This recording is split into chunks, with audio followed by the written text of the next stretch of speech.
and my voice, my question won't appear. So we'll wait 1 or 2 seconds after the question has been asked for your response. And you can let him know that if there's something he wants to say that's really important, he can look at the camera. Okay. So did you bring your question list with you, where you selected the optional ones? I do have that, yes. Can I steal that from you, please? Thank you. Is this a question that you had? No, that was just from my own notes. Perfect. Okay, so starting from the beginning, can you just tell us your name, a little bit about who you are, and how you think your work addresses queer liberation?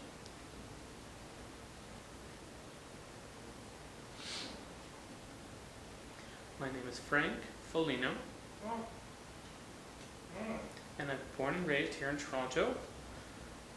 I graduated through mainstream schools. I did not attend schools for the deaf. And of course, I learned sign language, and I was very fortunate to have learned it, very beneficial, and it was a huge help as I learned my English and overall literacy. Without having sign language, I wouldn't be able to be where I am at this point. After high school, I went to the Rochester Institute of Technology, but felt it wasn't really my match. So I transferred to York University and majored in political science. And that's really where I got into political aspects and political science. When I was at RIT, I really learned a lot about myself and about deaf culture, my deaf identity.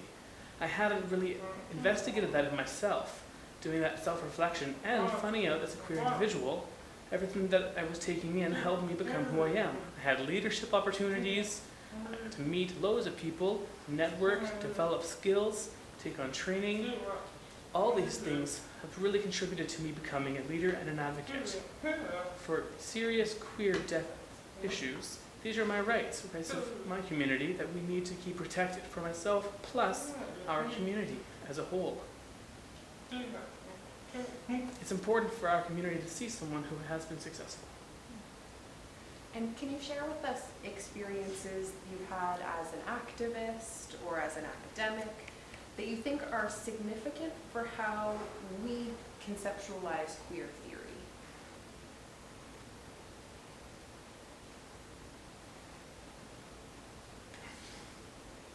Well, first of all, I'm deaf. And being queer and deaf is an added struggle. It's difficult to have that dual identity, to have all of these things that are required, interpreters for school when I was at York, but as well as being part of TBL Gay. There's a lot of barriers that were in my way, especially with communications and all these aspects. But number one for me is my identification as a deaf person. I really had to fight for my rights as a deaf individual. And my queer identity came second. I always feel that, my deaf identity had to be priority. As a queer man, I wanted my rights as well, and those challenges were there, but again with the communication barriers. For example, as a queer deaf person, I've realized that these barriers are because I'm deaf, and that's how I identify first. So this has been really challenging. So the fact that I'm deaf and queer, like deaf queer liberation, that hasn't come to the forefront yet. Deaf liberation itself still hasn't made all the leeway it has to. There's still a lot of issues with the hearing world. There's a lot of the valued aspects of deaf culture, education, and other of these aspects that are very prime and need to be addressed. Queer liberation has made some strong holds and steps forward with same-sex marriage and other things of the like. Over the years, there has been that movement leading towards these accomplishments. But for the deaf side, there are still those barriers in place. And how would you define your role in the queer movement?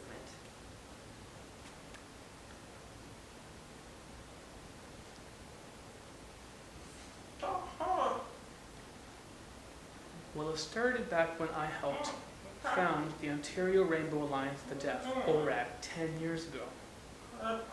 Now, we wanted to found that for political advocacy reasons as well as queer rights.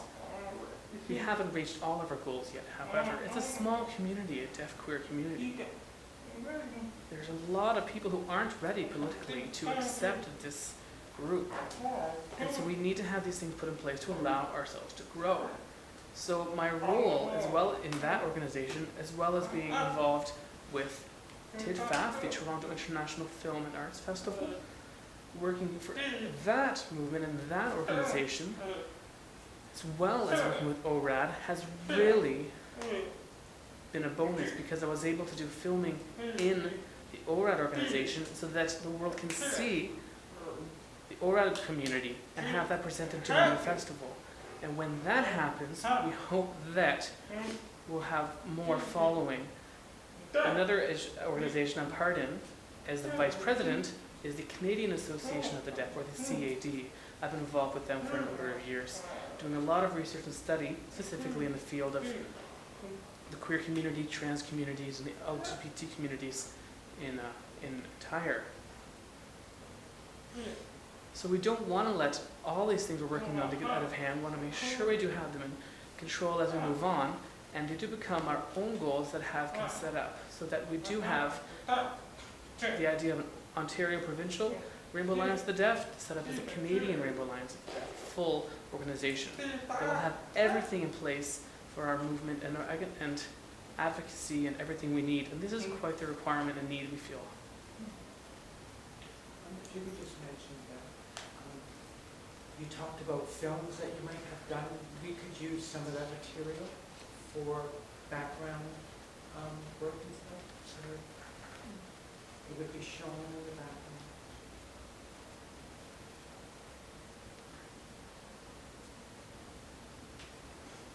Oh, definitely. I will have to check with another individual. There are 2 people involved as well, in addition to me, so I can check with them. She's queer as well, and so she's definitely an ally. So the 3 of us all together are deaf leaders, and we are the ones who ran the festival, so I'll just double check with them. And I think it's possible that we can get that done. Yeah, we'll be in email touch after the interview, and we'll figure out what we want to have behind you on the green screen. Cool. Fantastic. Okay, so moving on then to the questions that you selected. So the first one would be, what does queer liberation have to say about progress, time, and modernity?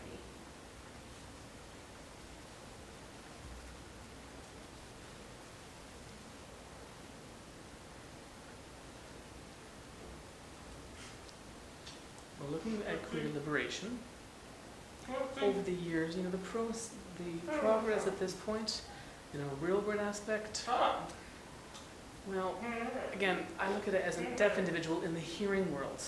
There are other queer individuals, but legislature and laws hadn't been in place for queer people. So they've had to fight for these rights, really advocate, demand their right, and make these claims. Protect everything that they hold dear. These are the rights that we need. We need our own space. We are proud of who we are and celebrate who we are as well. And once this started, and it just spreads, really, people started advocating and empowering themselves. Empowering, giving the power to others to fight for their rights, for themselves, and ultimately come together as a unit and fight together. Now we have allies working with us as well, who definitely take note of the fact that our rights are missing. And there are pieces of legislation that are in place for those who are the mainstream. But our allies notice that they're not in place for others. So we have amendments made to laws, amendments made to legislation, the Human Rights Code, etc., etc. For example, trans individuals who celebrate Trans Day, they still have amendments needing to be made to the Human Rights Code. And these go back to the 1960s that their fight has been started. And they're still fighting to this day. So we are still advocating and being allies so that that as well happens one day. For them to have their turn, to have their things put in place. But back to the point of legislature and codes and things on paper, if you will. You know, we have these things put in place in theory, but will they be put in practice? We have to make sure that the controls are in place. You know, nothing's perfect, of course. There are always things that slip through the cracks. For example, today's age, the youth. Gay-straight alliances in Catholic schools, you know, we want to have those in place, but the Catholic school boards ban them. So there's that feeling that I share with them, having being a deaf person and having felt that oppression growing up. Being deaf and queer, I have that double understanding.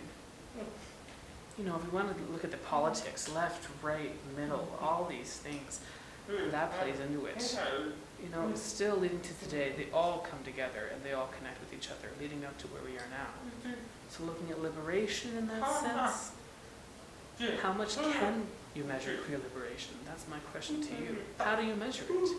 Who's the one who make that decision? How can you do that, make that measurement?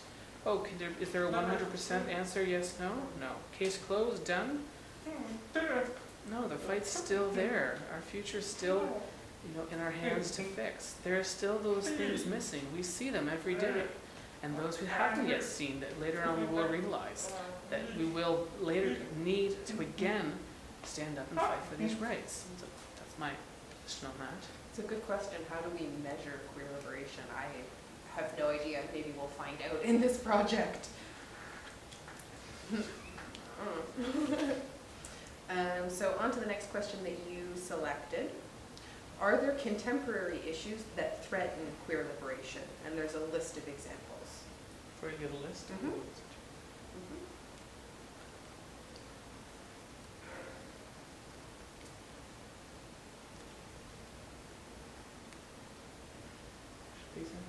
So we have same-sex marriage, the corporatization of LGBT culture, pride, postmodern ideas of gender identity and identity politics, or anything else that you would like to speak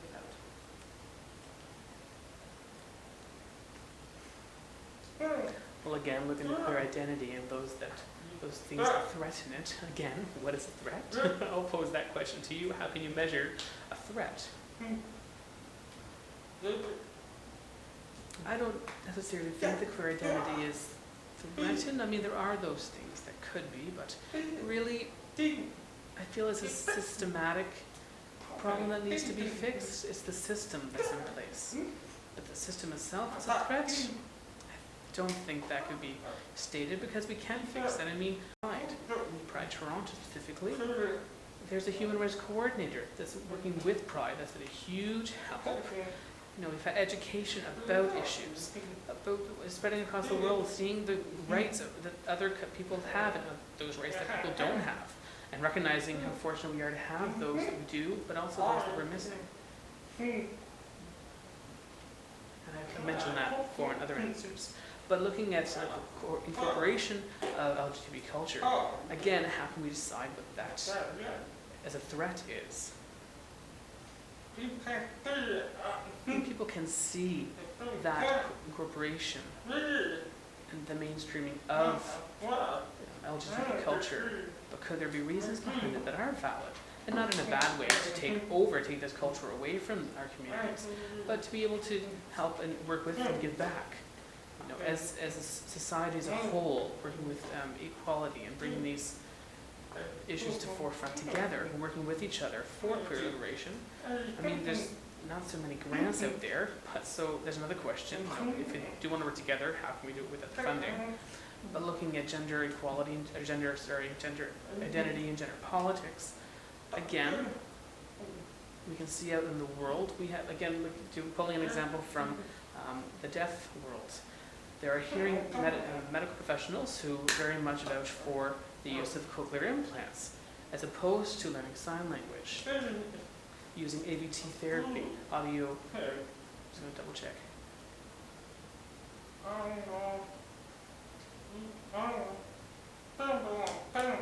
Using audio-verbal therapy, as opposed to learning sign language. And that's their view, so that deaf people will become null and void as a separate group in society. In the future, where will the deaf youth be? And again, specifically for this, where will the deaf queer youth be? So is that a threat to the deaf queer community? Looking at a gender identity, I mean, that could be considered a threat, yes, to queer liberation. Because, you know, maybe certain individuals don't feel liberated. So that, in theory, can be a threat because you know, people haven't come out yet or haven't felt that liberation. There's nothing in federal codes. There's nothing put in place to protect someone if they do want to liberate themselves. We've had this call to action for so long, but again, the world's not perfect. And again, how can you measure what that could be?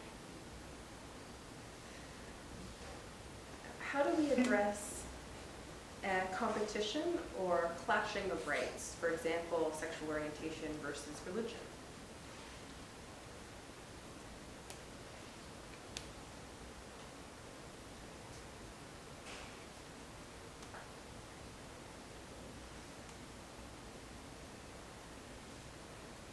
Okay. Well, again, another good question, how can we approach that clash? You know, things like religious rights, of course I can understand that. There's the history stemming back to the start of time almost.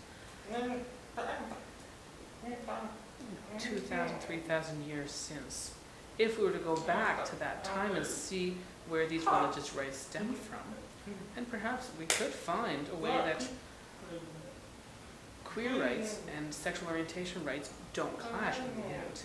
There's, I think it was Plato, one of the great philosophers, who's from a small city in Greece. I don't remember the name of the city, you have to forgive me, but the philosopher, you know, he mentioned there were queer people there. Same-sex activity was fine. So it would seem that back then there wasn't that clash, but later on someone or some peoples decided that that clash must take place and that one thing was wrong with the other, so that clash came to be. Is it that God really loves all people? I mean, how can that clash be if that were the case? That's something that I don't understand, that's not understandable. So with that clash, neither were liberated, really. We're on the second page. Just check our time.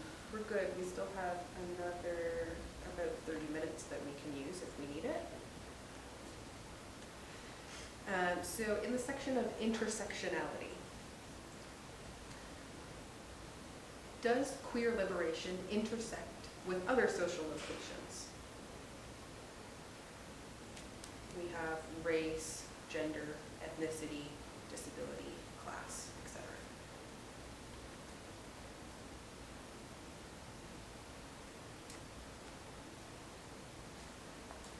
By intersectionality, do you mean connection or conflict? Intersectionality is a theory of connection, yeah. So we talk about intersectionality as a theory. I just wanted to use the proper sound.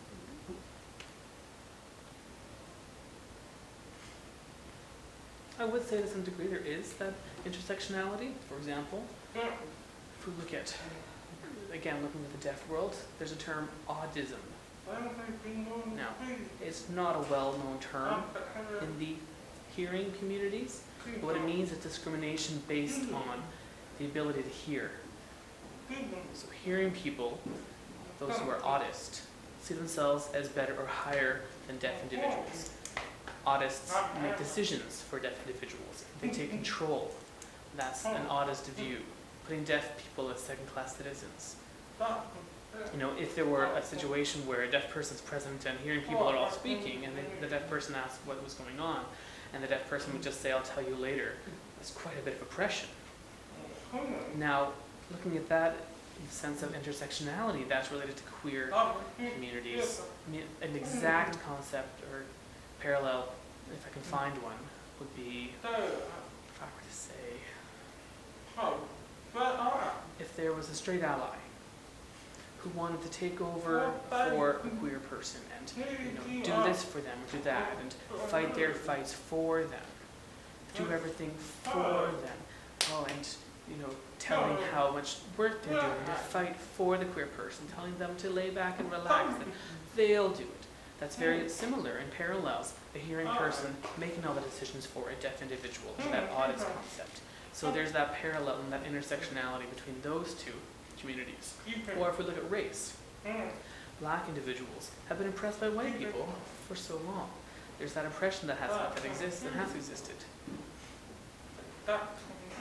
So that's the same idea that if it used to be white people, there was the group that thought deaf people black people couldn't do this, that, or the other. That's the same as the hearing people thinking that deaf people can't. So there's that intersectionality. And really, the key point that resonates with all these examples of intersectionality is oppression. One group taking over for another. It feels marginalized.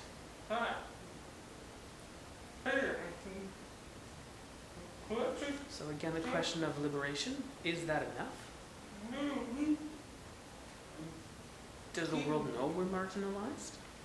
Do people know we're marginalized? Is that liberation? Is that queer liberation? I don't know. Maybe not. Just going from that question, not one of the written ones, I wonder if you can speak about intersectionality within the deaf queer community. So differences among deaf queers.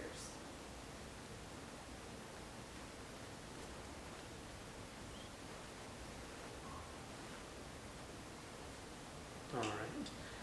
Well, looking at the queer deaf community, I mean, even here on Church Street, you would see there's the majority of people are white.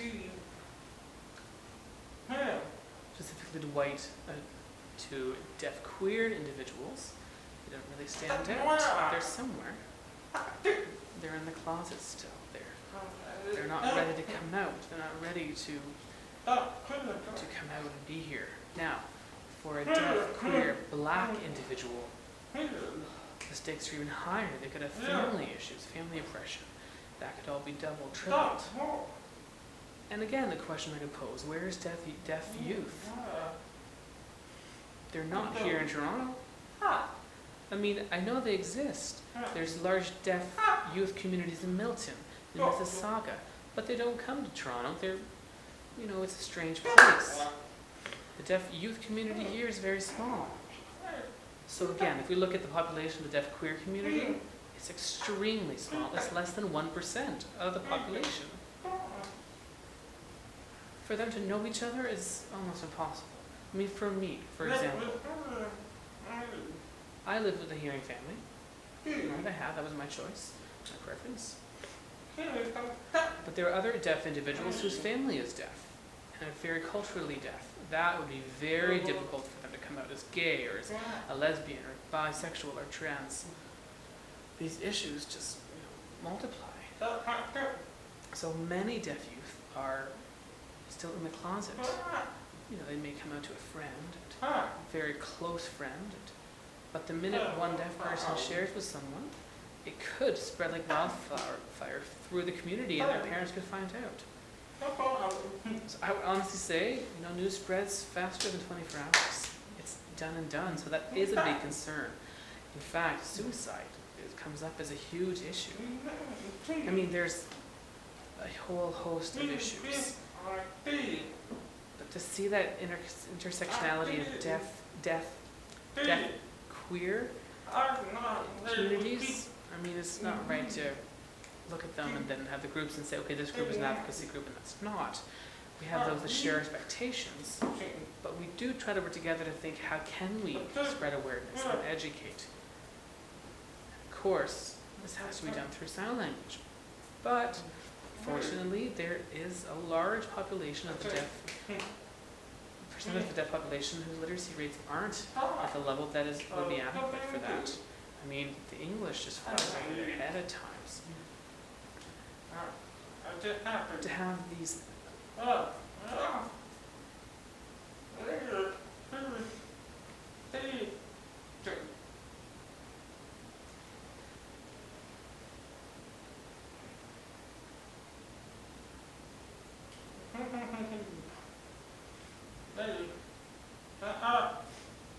all these groups that, again, could be part of this would need to get to the level where they can spread the word and spread awareness. But these groups aren't yet, it's not fair to label them as this group or that.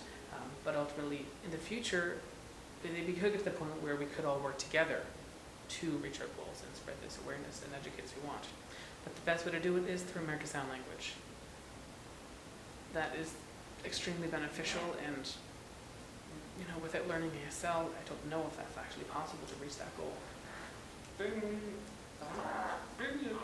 So again, going back to your first question that I posed to you, and it's really the cornerstone of all my answers. How can you measure queer liberation?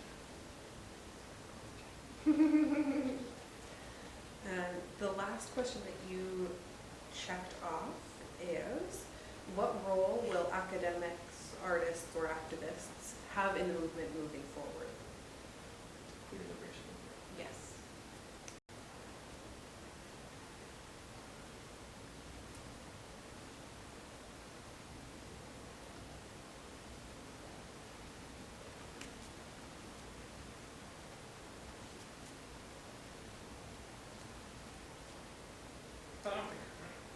Well, I do consider myself a leader and an advocate for the deaf queer community.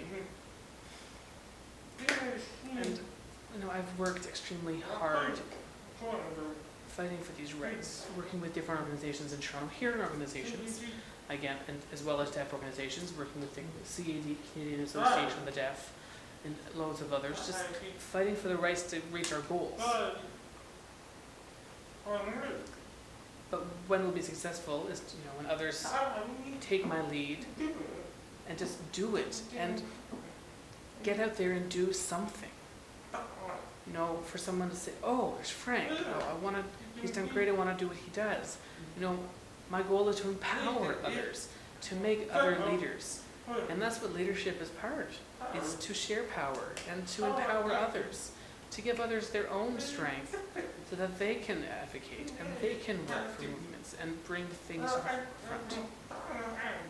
I like being a frontliner, but others don't. They like being maybe on the sidelines and still doing their part, but they could be writing proposals, they could be sending paperwork, they could be doing this, that. So advocacy and movement work is everywhere, 24/7. In their sleep, they could be dreaming of advocacy, of moving the movement forward. Who knows? One thing I've noticed throughout the interview is you've talked a lot about allies. And allies isn't something that comes up at all in our question list. But I wonder if you can talk specifically about the role of allies to the deaf queer community and what type of allies the deaf queer community could benefit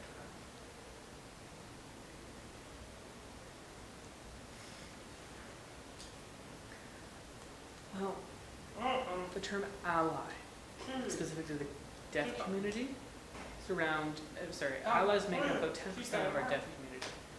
But going back to my statistics, fewer than 1% have identified as deaf queer.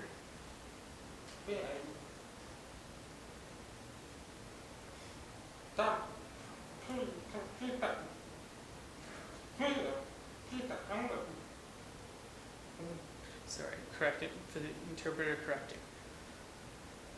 So of the population, 10% make up the deaf community, and of that, less than 1% are the queer community. I mean, again, I can look at the fact that I'm the VP for CAD, and I see these people everywhere. I meet them all the time, other deaf community members. And I meet these allies. And how we can benefit from working with them is reaching our goal of liberation, developing resources, educating, developing information, getting straight to the point, the full idea of what the queer community is, queer culture, queer identity. Those who don't know are many. So, they think queer not just means a man and man doing it. That's what queer is, two guys. They just don't get it. They don't understand it past the surface. For us to really dissect and find out what information is needed. It's working with the allies who are part of the majority. And to have them work with us is a great way to us to educate and advocate. But for them to work with us, to provide resources. They may know more about certain things that they can feed to us so that we can move forward with our deaf queer movement, you know, with great thanks and admiration to the allies to help us. But it's for them to respect our space and for them to give us our space. And once we have that, you know, we can reach our goal of liberation. If we don't have the space and to be who we are, then that liberation will never happen. So we're reaching the end of our hour together. And I just wonder, given the discussion we've had, if there's anything else that you would like to add that you think we haven't asked, that you would like to follow up on?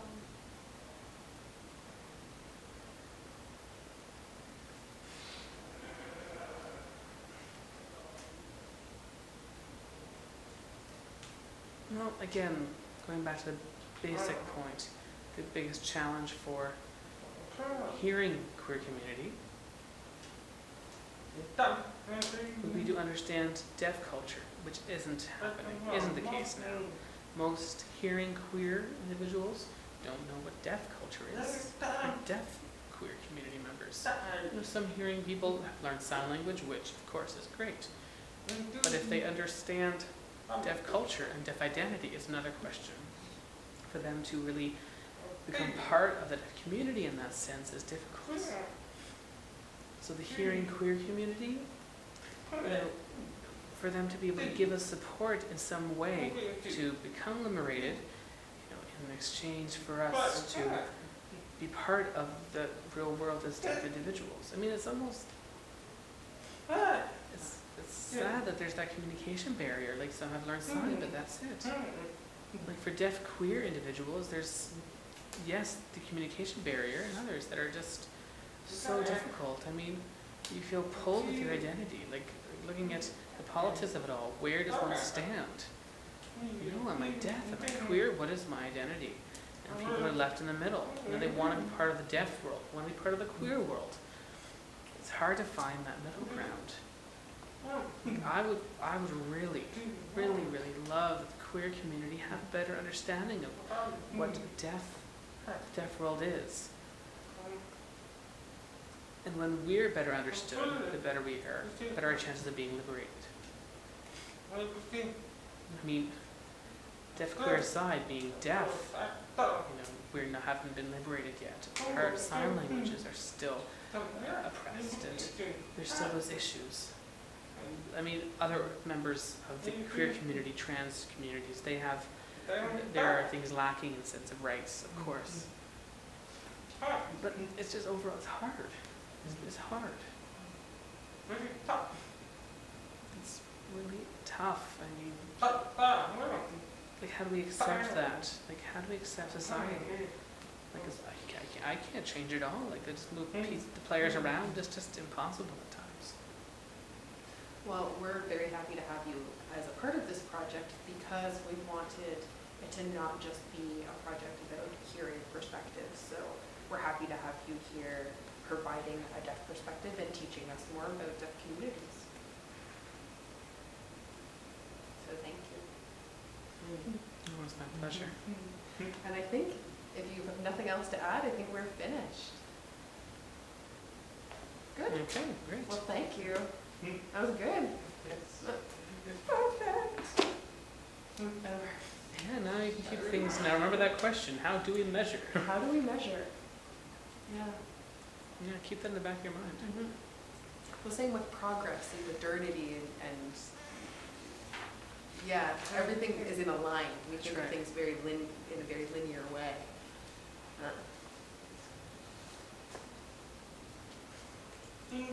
No.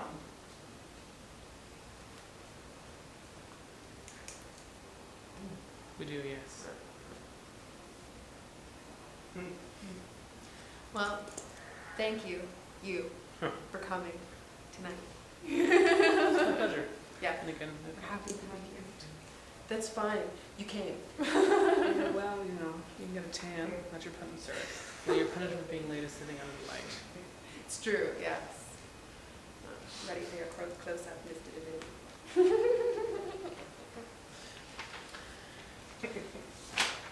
Perfect.